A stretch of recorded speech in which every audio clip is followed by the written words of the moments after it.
not winning 90% of your new business because you have some sort of incredible value. I'm going to take a bit of a different angle. We got a budget this big. I'm going to give it to you because you have a really killer plan. You give a Red Bull to a turtle, what do you expect? I think that's a dead turtle. So let's move on to... E-rig. Cheers. Cheers. Cheers.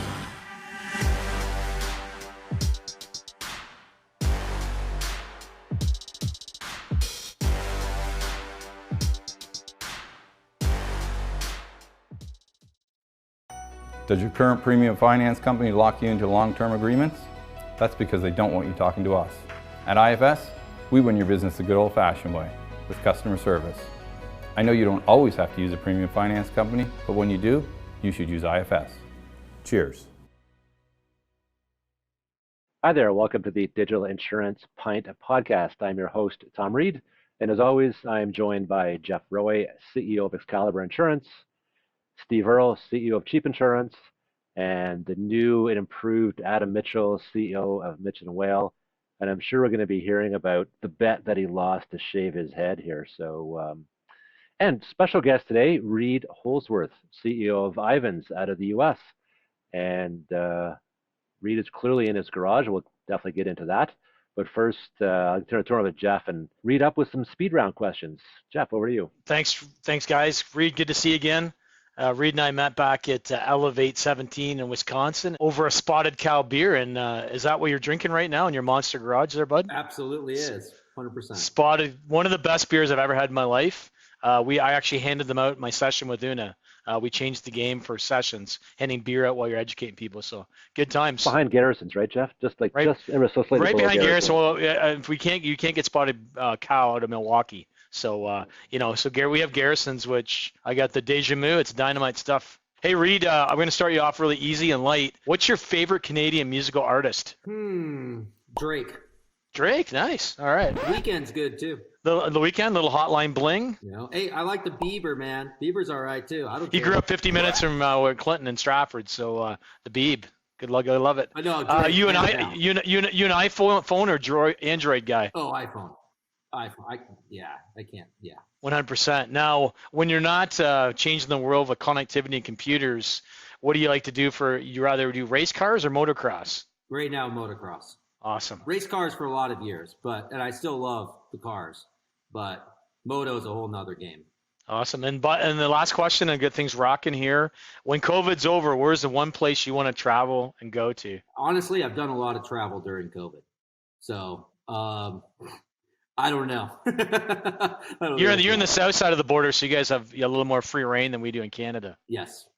That question resonates more with Canadians, I think, does it Americans. Americans are like, hey, man, I've been vaccinated. What's your point? Isn't it over? It's already over, right? Like, that's fake news. Okay, I do have to say, I was looking at my YouTube channel the other day, and I saw a little thumbnail that said, how Canada was sucking and shutting down Alberta more and didn't have the vaccines. And over here, there was some travel thing that was saying, hey, it's May 2021. Here's what's happening in Las Vegas as we reopen. And I'm like, God damn it. So the correct answer, Reid, was I want to travel to Canada. Oh, I'm sorry. Yes. That's what I meant. What did I say? What came out?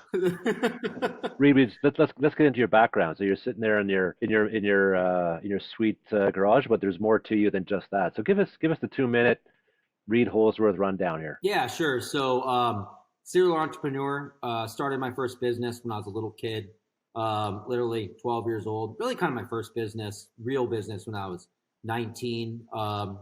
Dad was an entrepreneur, serial entrepreneur as well. Thought about getting a real job throughout that at some point. My family basically sat me down and had an intervention with me. Long story short, fell into insurance number of years ago. Friends of mine had bought a small insurance agency and really scaled it into something special, over 1,000 employees within a few years. And that was actually right around when the market fell out in 2008. And they were just crushing it, man. And the industry I was in, I was in construction at that time, a construction company, and things were good, but they weren't the same. And so, they said, hey, why don't you come over and learn insurance? And I said, I'll try it. And so when I got my license, they gave me their largest agency at the time in the country to run.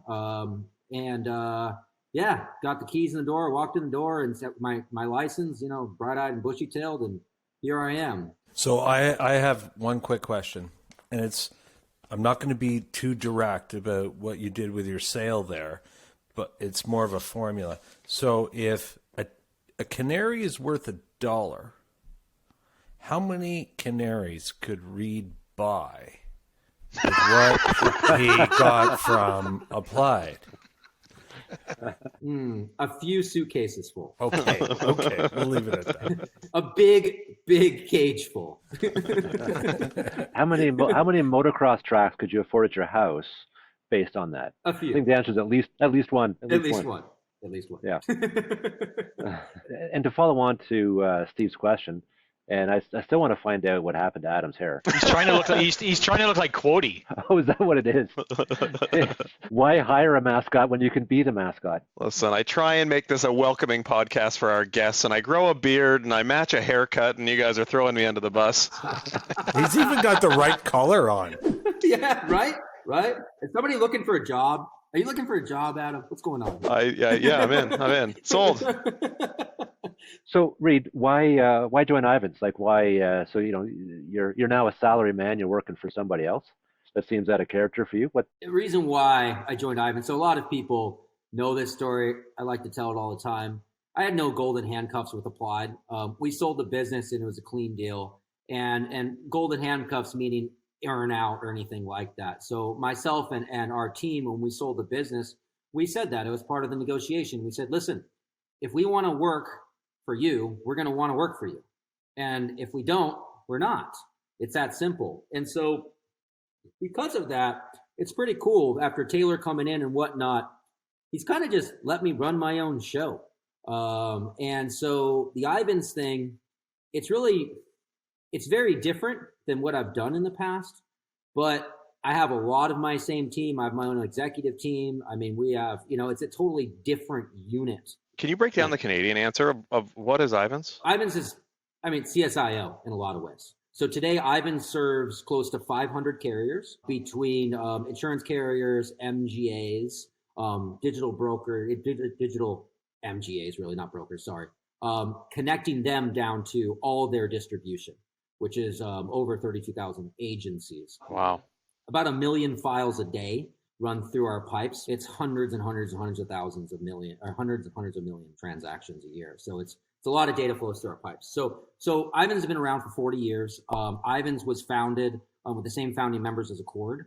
So Accord and IVANS started around the same time. And the industry said, hey, we need standards, Accord, and we need connectivity, which is IVANS. So for the past almost 40 years, our team has been connecting those core carrier systems to the management systems, therefore bringing the data to the agent's desktop. How did it go to be privately owned? They sold it. I don't actually know the story. Honestly, maybe I should. My understanding is I heard they were losing money and nobody wanted to take it over, and Applied made an offer. Sounds about right. Imagine Applied owning CZO in Canada. How would that go over? Yeah, I don't know. I mean, people look at it like it's a scary thing. Listen, when Applied bought IVANS, I was the founder and CEO of TechCanary at the time. It's funny that it goes that far back, but whatever. And I was worried, really worried when that happened. I mean, I speak the truth, man. You ask me a question, I give the truth. And I'll tell you though, if Applied played with the industry in that way, the industry will lash back in a major way. And the industry pays Applied's bills. So Applied has been a great steward of IVANS. And frankly, they haven't done a whole lot with it until I've taken control and my team has taken control. So you're probably starting to hear, and I'm sure we'll get into some of this, some of the big changes, some of the stuff we're doing and blah, blah, blah, blah, blah. But I think that, Applied has proven that although they've owned IVANS, they've never done anything malicious with it or anything like that, nor do they ever plan to. I will say that was something that Reid French brought. Very strategic move, very smart acquisition, and it's been really good for us overall. The truth about then you having trouble at TechCanary connecting to it isn't true. There's folklore that you had a bit of a struggle getting connected because you were a competitor at one point, so that you actually didn't have any issues. Oh, 100%. Yeah, we were an IVANS customer for a very long time. And so, I mean, from the beginning, really. Prior to even TechCanary even starting, really. We started kind of as an agency. There's been conversation in Canada about, oh, geez, if Applied took over CSIO net, that would be, a big problem. That's not going to happen. So tell us about, what's happened in the last 6 months. So the way I think of CSIO net, it's, you talk about 40 years old, and it's old school batch EDI. It sends data down over the pipes overnight, hits the BMS, it unpacks it, populates the BMS, but it's, it's static, it's batch, it's once a day, it's old school, right? And my view on IVANS is that that's essentially the same thing that it was. And so maybe tell us about where it is now and where it's going. Yeah, it's exact same. I mean, so it's literally batch AL3 from the carriers. Well, I mean, we're doing the translation. We're pulling the data out of the carrier system, then we're converting it to AL3. Then it goes to a mailbox, and agency management systems are going and pulling from the mailbox, updating daily. Now, there's a misconception there. It's not IVANS and the carrier that does that. The carriers, you can go and ping them. They can send data to those mailboxes at any time. It's the management systems that are pulling either once a day. When we built it in TechCanary, we pulled every 15 minutes. So it's all about how you build it, so you can go and tap into it. Another thing people don't realize too is that IVANS has had APIs for a long time, and you can get actual real-time downloads from a number of the carriers. But the management systems and the systems that are out there have built to that batch AL3, and so that's why AL3 exists and is not going. So if you have real time connected to batch, you end up with batch. That's right. And frankly, on download, I could see we could do so much more if it is in real time, but it's after the fact anyways. You sell the policy, you bind the policy, it's coming in. You make the change on the policy, now it's coming down. You get your monthly commission statements, or a claim just happened at the carrier, now the claim's sent through download. So, I don't think there has been a huge need for more of a real-time connectivity. I beg to differ, Reid. I beg to differ. Let's do it. Now, you make a change, and somebody asks you, what's my new payment? Or what is True. X, right? You're right. In real time. You're absolutely right. We really don't know yet, because we can take the time to run that through Applied Rating Services again and come up with an incorrect answer, or we can wait till tomorrow, and hopefully then I can tell you and call you back. Or we could double entry it and put it in the portal. You can. Yeah, we could run over to the portal and do it there again too. Like that's not an environment that we really want to live in right now. Again, so if it exists at the carrier, the systems out there could make it happen, but it doesn't, and it hasn't, right? And so I agree with you in that example 100%. You're making an endorsement, your customer calls the carrier, they make a change. You don't even know that happened. They don't necessarily always call the agent. They used to be exclusively agent, but now there's some tools in which people can get direct service from our own suppliers now. Yeah, I mean, in the States, I'm a independent. I buy Progressive. I download the Progressive app. I want to make a vehicle change. I can do it right in the app. I don't have to talk to my agent. Yeah, that's the same thing here with Intact, right? If a customer gets the Intact app, they can go ahead and do something, and the broker doesn't know about it until it gets downloaded the next day or the day after that or whenever it comes down. So the customer knows before the broker. Yeah, which is not good. And that's, I think, to support Steve's point, that's where the real time would come in handy. Then you would know, you'd get depending how the system works, you'd get a ping, or the next time you looked at it, it would be updated, or however that's been implemented. But at least you'd be current. It'd be interesting when the customer does it on the company portal and doesn't put the right coverage. Are they going to sue the company for it? Reid, you've been a good visionary and executed some great businesses, and have some motocross tracks and cars to prove the success. Where loosely speaking, there's the butter upside of, like, the flip side of where do you see the puck going? Like, this 1, 3, 5 years of probably not a whole lot in 1, 3, but like, where do you see things coming? I mean, in our world, I think you're going to see, at least in the States, the most change happening around what's happening at IVANS, honestly. and it's opening up that connectivity. And I say every carrier out there is spending billions of dollars on going digital, right? And so, but what does that mean? So they go digital and they open up these APIs for a number of things. But who are they going to connect to with those APIs? Because they want to be in control of their distribution and what's happening there with these connections.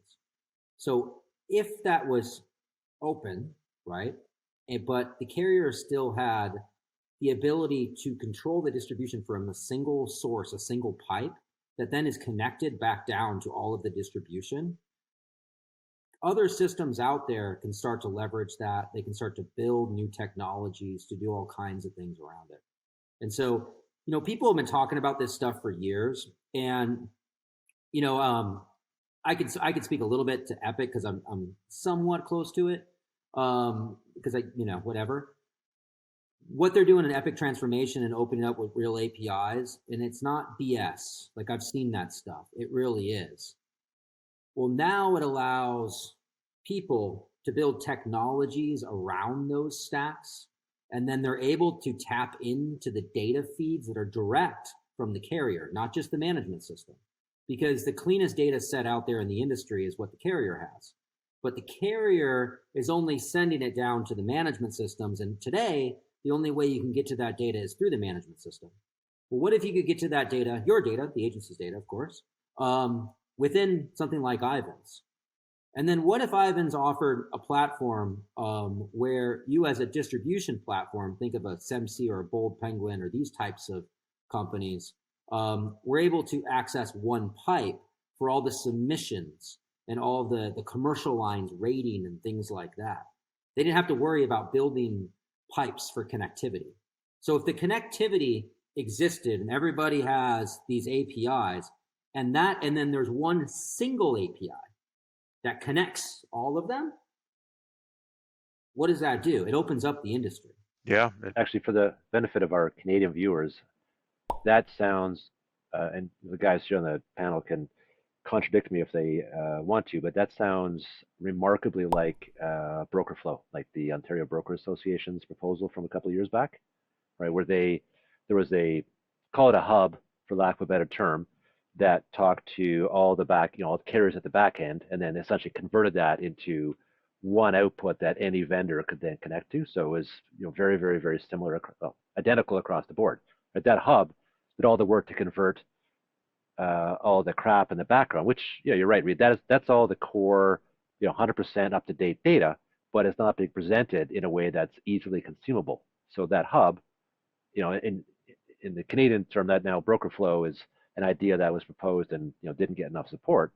Sounds like that's essentially what you guys are planning on doing down the road. Because it doesn't mean that broker flow is a bad idea. In fact, it's a pretty good idea. It just didn't get the support, whereas it sounds like you guys are getting that support. Well, with the carriers are already our customers. We've already connected them. We have teams of people that have spent 30 years knowing the standards and working with these core systems. I mean, we work with Guidewire, Duck Creek, InsurTech, you name it. I mean, we're doing stuff with Velocity and Salesforce and whatnot, and their new natively built policy administration system. I mean, we're doing stuff with like BrightCore, some of these other core systems. And so we have the connections, we have the customers. We also know the technologies and how to do it. And this is what we do day in and day out. So, Reid, as the for-profit American version of CSIO, and who Tom has pointed out, you're basically creating the version of what we call broker flow. It's something that was going on here in Canada. Was that Guidewire project that was going on? Because I was on a few of those calls back in the day. No, that was Guidewire had a add-on tool called the Broker Accelerator. It was similar in concept, but it only talked to Guidewire. Okay. My question is, as you build what we identify as broker flow option, did standards go to the wind? 100% not. No, because the API is standardized. You see, that's the problem. So look, here's the thing. We were talking about this the other day, Steve. The thing is that the carriers have their core systems. Those core systems don't have a standardized data model. People don't understand that. Like if you buy one of those systems, it's not just out of the box, here you go, it's built to the standard, no. And then even if it is, they're like, wait a second, we're different. We want it like this, and we do that, and our coverage is different like that. And like we're very unique, We're very special. We're very special. Pull down the curtains and you're 90% the same. That's exactly right. So fine. That's okay. We've dealt with that for the past 40 years, right? Almost 40 years. But if you have a pipe that you're tapping into, right? So think of like, I'm trying to think of an example. Think of like an electric facility, right? You could have solar power coming into it. You could have like hydroelectric. You'd have all these different sources of power coming into this, power grid. I'm totally making this stuff up. So somebody don't even try to correct me because I'm totally wrong. But like, you get it. Here's the thing that all the power sources come into, right? Now, if I have a pipe that I tap into that's standardized, that hits all that, isn't that the standard? One of the things in Canada, one of the reasons broker flow didn't get off the ground to the level it did is, number one, people use the single source of failure. So if that pipe goes down, everybody's down, and it's a honeypot for hackers. I believe that's a bit of an excuse. We can overcome that easily. The other concern was you have somebody in the middle that's getting a chunk of that transaction fee to push that money, data to connect those points together, and people wanted to go to end because they felt that was more economical using the standards. However, I make an argument, there's some people that never get there. They can sign up tomorrow with you. You can connect the APIs, move people to the standards, and get them there quicker. So a number of us felt that was a lot faster way to get there, but there's some people said, oh no, it's got to be end-to-end, nobody in between, but some people just can't get there. So that was some of the debate, and one of the big struggles was nobody wanted to build it. The vendors that actually put their hand up to say, hey, we'll build it, they didn't have enough chops, or people didn't have enough confidence they could actually pull it off. So that's kind of where broker flow kind of went. Sorry, the other problem with what you just said too is that you have all the vendors that don't really want that, because a lot of them, that's their competitive edge. If I have these 5 connections and you over here, 2 dudes in a MacBook Pro startup, right? You go and try to get even one of those. Good luck, man. Yeah. So why would I want to connect up to something that gives 2 dudes in a MacBook Pro access? I can validate the same thing. Like we're sort of conflicted all the time. As soon as you get standards out there, then all the hard work to get past the world before there were standards is moot. Like we just leveled the playing field, and now everyone with a MacBook is now in with the solution. But when you start to enable those smaller guys, the dudes like myself, like I was one dude in not even a MacBook Pro. I think I had like a Mac Mini. Like even if they still sell those, right? Mini Mac. But it enables people to start to build real solutions. They're thinking about the front end and all this. They don't have to think about the connectivity. And then the bigger one is getting the thumbs up and vet it out from the carriers. They can just build innovative solutions. So Reid, let me ask you this then. Doesn't your whole plan here, everything that you're doing with IVANS and this, isn't it a threat kind of to Applied? Because you're opening up this landscape, and you're apparently working really hard to do it, to invite more competition to Applied. No, it is. But the thing is that Applied, under Taylor's leadership, has changed, and they have become a modern software company. And what does a modern software company do? They don't play games like that. They build badass tech that people buy, and they get a real return on that investment. Like I drank the Kool-Aid when we talked to Taylor on our show, but I've yet to see it in my billing, my efficiency, or anything else as an Epic broker. I'm really looking forward to it. My cost to value is currently not there, and he's told me that's going to change. I really hope that it does. But back to what IVANS does. But Steve, if it doesn't, go get something else, man. It's all good. You know what? Nobody else is plugged in here either. So that's my next. That's where I'm going with this question is. You're running IVANS, which is the American equivalent of CSIO. In your opinion, where does that organization need to go in order for Canadian brokers to really succeed? Let me just put a little tweak on what Steve said, because I think, and correct me if I'm wrong here, Reid, but I see that IVANS is the equivalent of CSIO net. Yes. Yeah, that's fair because we don't deal with the forms. So CSIO is like partially like Accord and partially like IVANS. Yeah. So I think when you answer your question, and when people listen to this, we think sort of make it, it's not CSIO in general we're talking about, it's CSIO net specifically that we're talking about. So it's not the standards bit, it's that piping, that infrastructure that connects people. Yeah, when we talk CSIO, we're talking the data from the carriers that flows down to the management system. That's what we're talking about, right? IVANS does a lot more than just that. We do data up to the carriers as well. We just built the IVANS distribution platform, which is also the submission information and that whole flow, where we're connecting up the InsurTech so they don't have to build the connectivity. Think Bold Penguins, MC, those kind of guys, right? It's a little bit different. So at IVANS, you're actually you're programming the API that takes data from here, converts it, and gives it to somebody over there. Yeah? That is correct. Okay, because that's my understanding and a couple. Steve sits on the CSIO board. He might be better to answer this one, but CSIO is on our end is doing more of the the Accord thing, which is setting the standards. But to my knowledge, and Steve, you jump in here, but I don't think they're actually building the APIs per se. Yes. Think of it like this. Here's another example way to think about it. Think of credit score. What's your credit score, right? Think about a world when we didn't have credit scores. Not that we're like building an insurance score or whatever. But if I wanted to issue any of you credit, what would I do? Like call your references prior to that? No, now I can look at your credit score. I can see your credit history. I tap into it. The single source of truth is not, it can't be on the insurer side. It's what's bound. It's what's enforced. Whoa. What's bound and enforced is what the insurer cares about. Those are the boxes that they care about, right? So we've just gone through and are in the middle of a huge cleanup session in our industry about trying to get data back in our broker management systems of the data we put in there that insurers were wiped out with their source of truth, right? So if the occupation of a customer is not something that the insurer cares about, and they bring back nothing,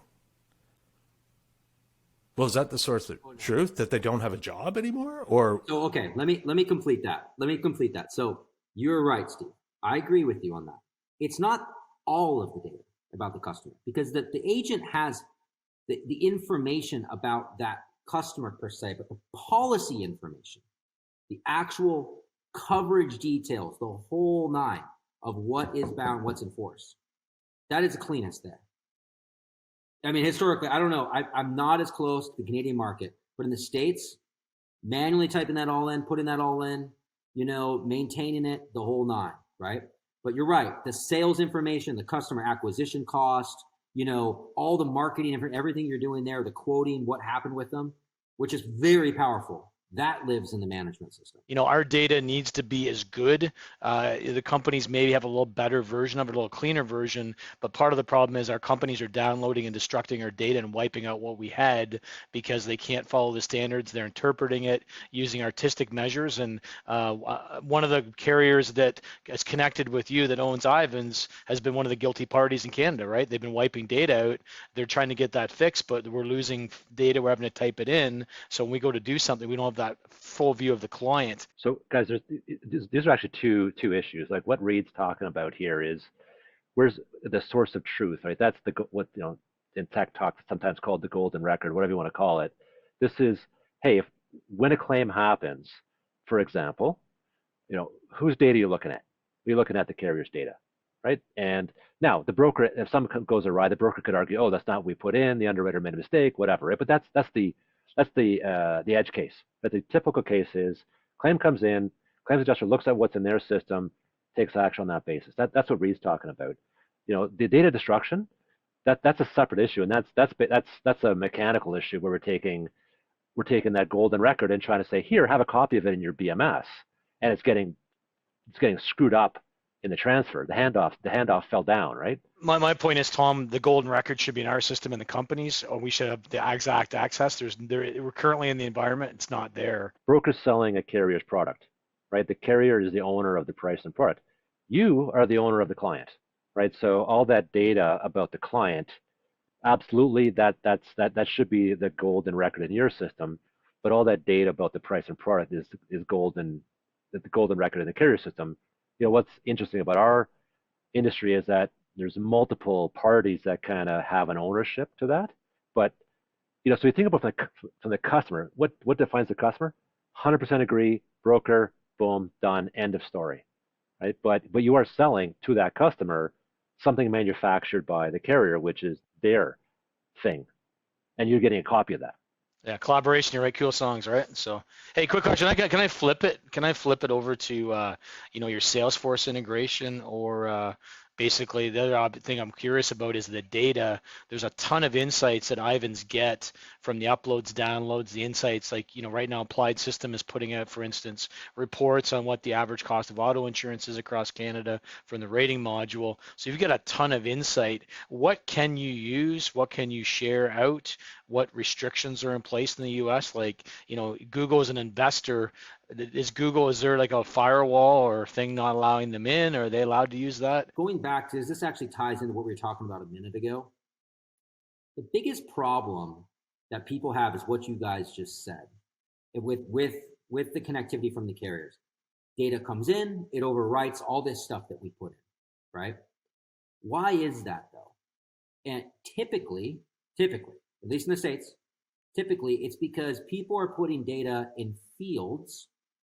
Like, I don't know, maybe they're putting information in a fax field like the email, right? This is a good example of that. When we used to do data migrations, we saw a ton of this. Emails in fax fields. Why? Because originally that system didn't have an email field, right? Download comes in, updates the phone number. How do I email them? I don't have an email anymore, right? Crude example, but still kind of true today even. It's craziness. And so that goes deep. All the custom forms and all this, and where people are putting stuff everywhere. So what we did, and it's coming out in July, is we said, hey, listen, have all the data come into IVANS. You can look at it. We're actually standing it up in a standardized view. You can go in, bring up policy, but you get to pick and choose what comes into the management system. Not only are we allowing management systems to tap into that pipe, we're allowing other systems. What systems? To be determined. People could build all kinds of stuff around that. We have to look at it as an industry from different eyes. Like, it's one thing to protect, but the InsurTech say, I don't care. We don't use your standards. We're going to blow you away anyway. And we don't care if two guys in a Mac can't use it.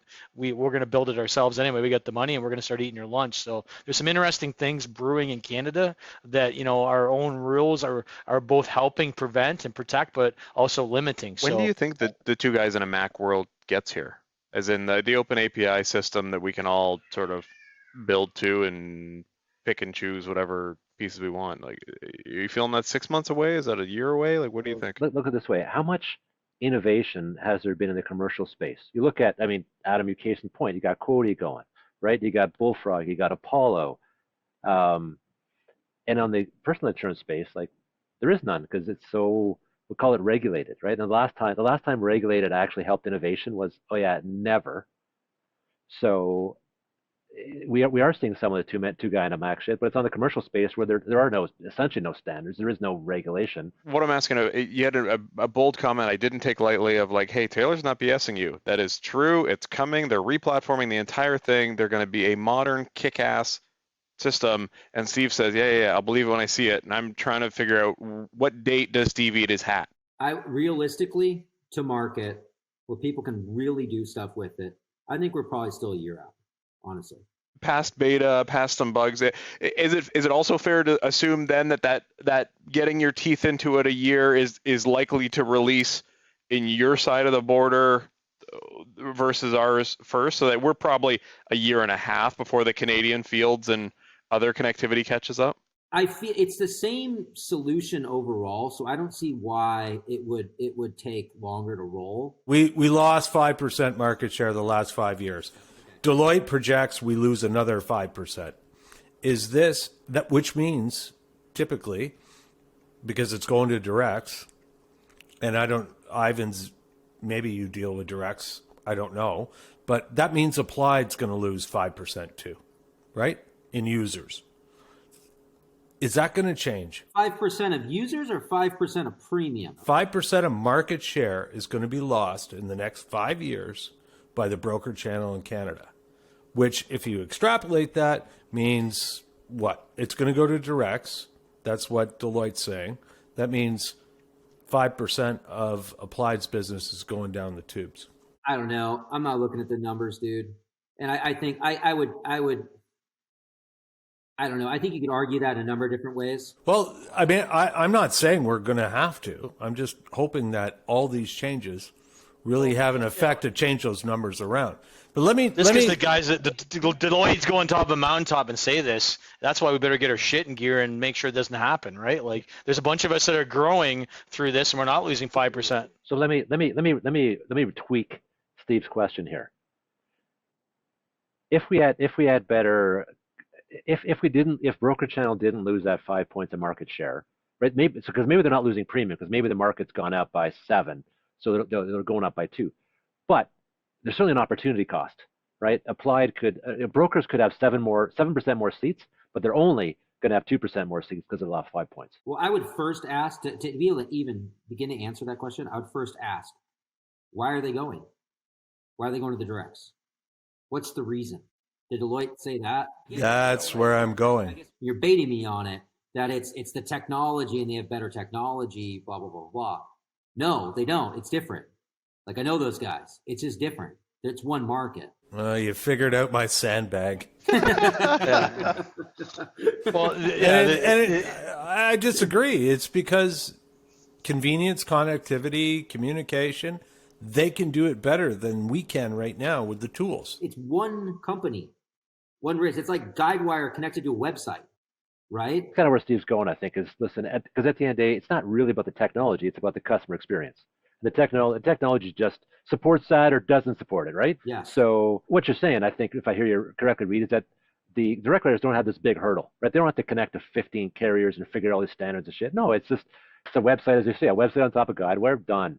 Right at that point, you can spend $1 million, have 5,000 guys a year tweaking the website, and it'd be awesome. The technology, who gives a shit? It's basic, right? Brokers, it's got to be way more complicated to have that same level of customer experience. I think that's where Steve's going. It's not about the tech; it's about the experience. I really appreciate you being my interpreter, Tom. What sort of influence do you listen to them? What goes on interaction-wise between IVANS and the big I? Yeah, I mean, I don't know. We don't get in the middle of it, man. I mean, we're again, we spend most of our time with the carriers and the InsurTechs, the insurance technology companies. You've got a board. You got a board right now, right, at IVANS? Like, you've got, I think Jason Cass is one guy that sits on it. How big is your board of agents and brokers that sit on the board? And is it made up mainly CZO right now? Our board, which like IVANS, is, I wouldn't say dominated, but there's a higher representation of companies and brokers. What does your board look like? We have a number of advisory boards. And so we have agent advisory board, carrier advisory boards, vendor advisory boards, which sits, I mean, you name it. We have large agencies, small agencies, I mean, all across the board. A number of different companies that all of you would know that are on all of those advisory boards. Can we link a little bit back to your backstory of, you were entrepreneurial, super scrappy, bootstrapping, and getting TechCanary out and going from $1, code one sort of angle. How did it go respecting privacy of whatever's private? Of how do you change your mind? How do you shift that and gain respect for Taylor and the new role of peace? Like, what does that journey look like? It's been different, but it's kind of the same. I mean, even when I was with TechCanary, we had advisory board, we had a board, we had investors. You're running a P&L, you're watching costs, you have budgets. It's the same kind of thing. I think where it wouldn't have worked for me is if I didn't have freedom to innovate and to build cool shit and to do stuff that really mattered. And there was some sort of like weird micromanagement kind of control or something. That never would have worked. I don't know any of the inner workings, but it would look like a pretty cool thing going, a pretty leading disruptor, a lot of noise, to, this press release drops and banners switch and move. Like, how did you switch gears? It's a different game, man. And it's an amazing opportunity. Some people could look at it in a negative way, but you got to think, I mean, we launched Applied Epic for Salesforce, and literally within a few months, we surpassed all of the users number wise that we ever put on TechCanary. Okay, tell us about like the integration you have with IVANS to Salesforce. Yeah, so on the IVANS side, so again, carrier's our customer. Salesforce, after they just recently acquired Velocity. Velocity is a native policy administration system. Known those guys for a lot of years, former TechCanary days. We were real close to them. Velocity always focused more carrier than agency, so we never like really competitors in that way. So a lot of synergies. Actually, a couple of guys on my board were on their board as well. A lot of people don't know that. And anyways, so known those guys, great business, sold to Salesforce. Now Salesforce is saying, hey, how do we leverage the Velocity technology to really go after the insurance vertical, specifically on the carriers, right?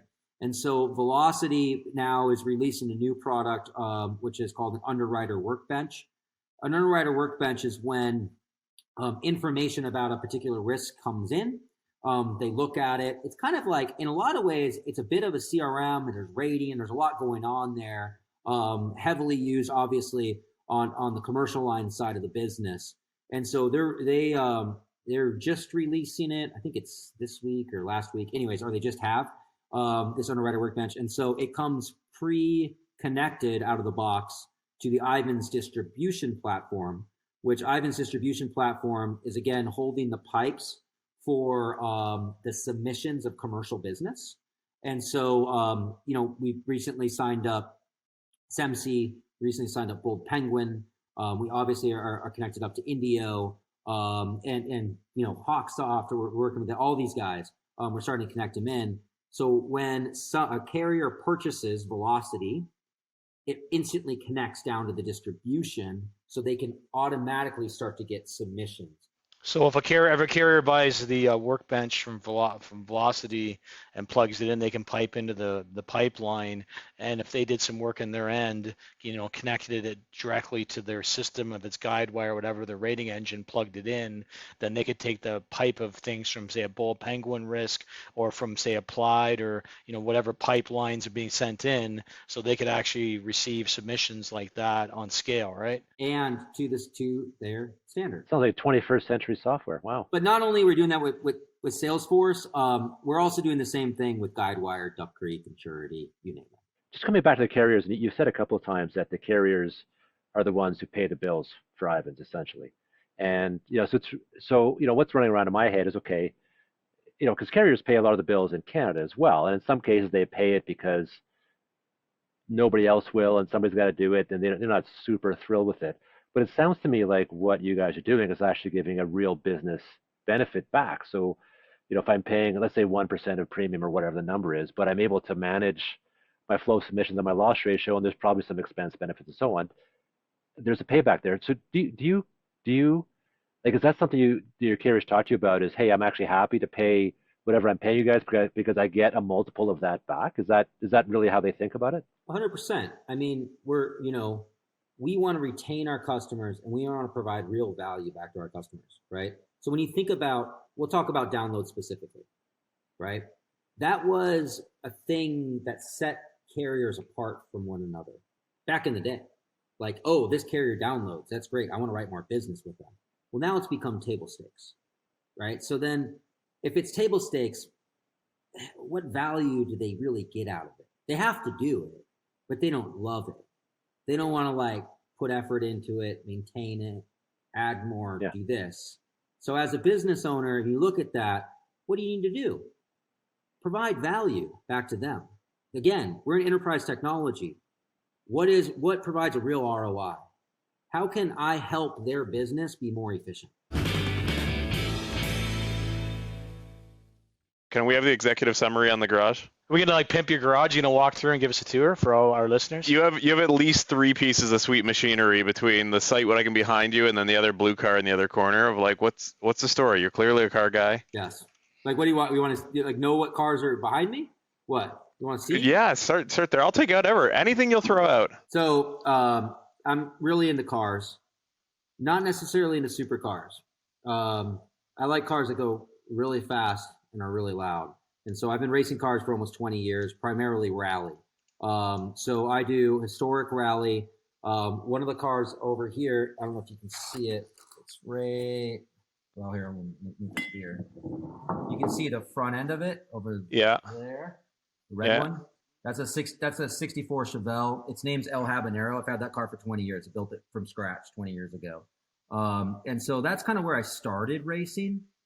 The car right behind it is an amazing car. That's a 1953 Studebaker Commander, Starlight Coupe. I have 2 of them. That's pure race car.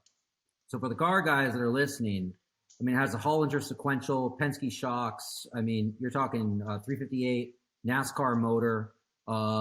It's fiberglass body, full tube chassis. Wow. Really fun car to drive. And then, I got like some daily stuff over here, and I won't get into it, a little bit bougie. And then this one I bought in 18 new. Literally, I was buying a car from my ex-wife, and I saw it at the dealership, and I said, "This thing's amazing. I should do it." That's a 2018 Shelby GT350. One of the most beautiful cars to drive. It's so amazing, especially on the track. Just an awesome car. Not expensive cars. And then the one up on the rack, this is my car, kind of a daily driver down at my place in Florida. It's a 53 Studebaker Commander Starlight Coupe, same as the blue one, but all original. And by the way, for the car people, the 53 Studebaker Commander weighs 3,200 pounds from the factory. Okay, that's all steel. So the blue one is way lighter than that. That's awesome. That was my question. Okay, so Reid, we always give our guests the last word here. So I'm not sure if there's any more last words to give after that little mini tour of your garage, but I'm sure there's a few guys who just still have their jaws on the floor. But anyway, give us 30, 60 seconds, however long you want to take. Give us a quick summary. What's the future for IVANS? What's the future for Reid? Where are things going? I think we have an opportunity to change the way that insurance is transacted. I also think we have the opportunity to change the way that insurance technology is connecting in general. And we're on a mission to try to solve that. And once we fix the connectivity issue, we're going to, it just opens it all up and allows people to build really cool shit. All my friends, family, everybody in this industry and everything that everybody's done for me personally, buying all this shit behind me, technically, right? It's giving it back, man. And I think, look, you guys and what you're doing and your different roles and taking the time, even on this podcast. And there's, let's be real. There's lots of podcasts out there, but everybody that's putting in time for all of this, we want to give back. We want to help. We want to help this industry continue to be successful. So I say, Steve, fuck your 5%. Let's take it the fuck back, dude. I hear you, buddy. To fix it, So change the world, buddy. I love it. Straight to that. Cheers. Ditto. Thanks, Reid. On behalf of IFS Premium Financing, our key sponsor, I want to say thank you very much for coming to the show. It was fantastic having you and really appreciate it. Thank you, Cheers. guys. Is retention important to your brokerage? Of course it is. That's why at IFS, we have a cancellation prevention process. Want more details? Give us a call. I know you don't always use a premium finance company, but when you do, you should use IFS. Cheers.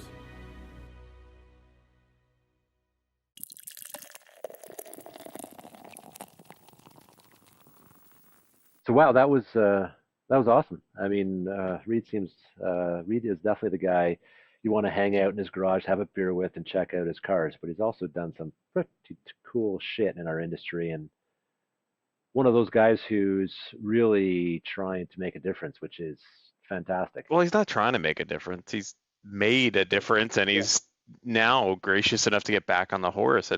It seems crazy to me that Applied's captured this lightning in the bottle. Like, you don't normally get these sort of Mustangs on payroll, right? Like, he's the real deal. Yeah, but you know, people that are good leaders attract good people, right? So, you know, Taylor's come in. He's been able to keep Reid, and Reid said, "Hey, if Taylor wasn't there, I wouldn't be interested." Look at the CV on the guy, and it was a really bright move in the sense of he's been a broker, he built a BMS, and he's a serial entrepreneur. Like, if you're going to drive your business in the right direction, who do you put in charge of that, right? Yeah, we need leadership like him right now at this time, because we need people that aren't scared to launch, fail, learn, fix, not scared to fall, you know, that are bold and call bullshit, right? Like, he has nothing, he doesn't need to do the job, as Adam points out, but he's doing it. He's got a nobler cause. He loves the industry, but he wants to change it and put a dent in the universe. He believes, Steve, we're going to get our 5% back. You know, who said I'm going to help you get that 5% back? I'm not hearing from my companies, not hearing from anybody. You know, some of our companies are taking our 5%. So I love to hear that. The Americans, brokers or agents, they're 5% back, because guess what? His border ends at the 49th parallel, man. So he's doing some cool shit, but we have to follow him. We have to copy him in Canada, or at least copy his intentions anyway. We have to somehow replicate that enablement to allow us to regain that market share, because I mean, all the projections are continue to slide down, and it's really this tech and connectivity that's holding us back, and we got to fix that fucking problem. You know, we've done a number of episodes now talking to people in that space or about that space, and I think we keep coming back to the fact that we need the connectivity, and that there's so many things that we can actually point to that it helps, and there's so many things we know that we can't point to because they haven't been invented yet that will help as well. That will help move that needle, and it all comes back to being carriers and brokers being real-time connected. You know, one of the points that stuck with me, and I think it's a true point because it's rattled around our head a bit too,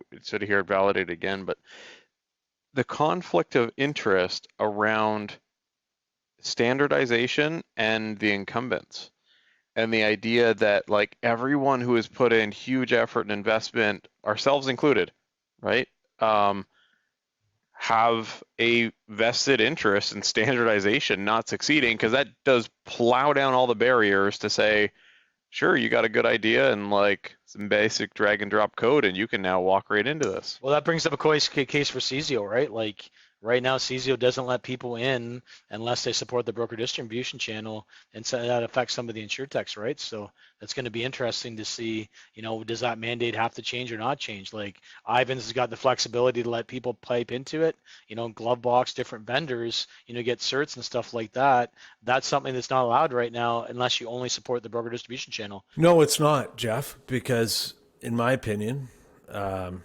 we actually have the best of both worlds, because if organizations like IBAC and CSIO can do what it is that IVANS is doing and progress things, we actually have control about, you know, there is an exposure there with respect to opening things up too much, that it actually invites disintermediation more easily to the broker channel, in my opinion.